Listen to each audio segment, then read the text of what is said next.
Pianagam lung mo lâu băng khual vanga phamsa te sak me munuam si hang e lubuk le luang hal khang son te hong khoa na sang min u lâu zelin hong il ke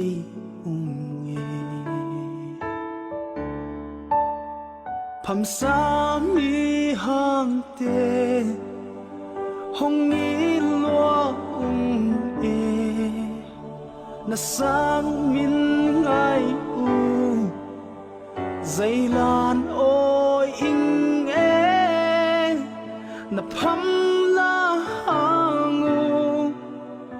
lung in ngil ke khang son ten hong du pan ta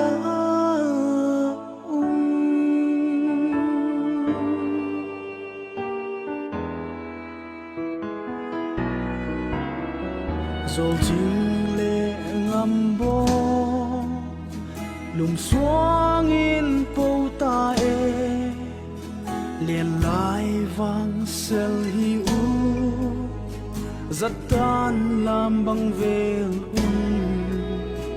hi hang pham sa min ngai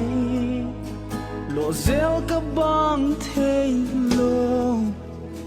gam lei zun dia ma pan pham sa rất ta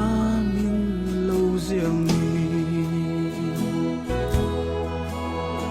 pham sa mi hang te hong i lo ne na sang min ngai u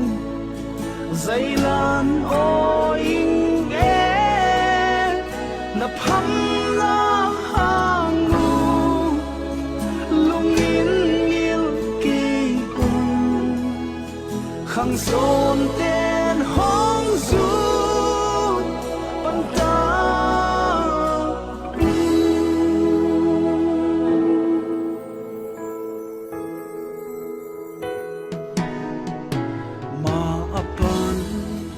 pham sa te sang min tu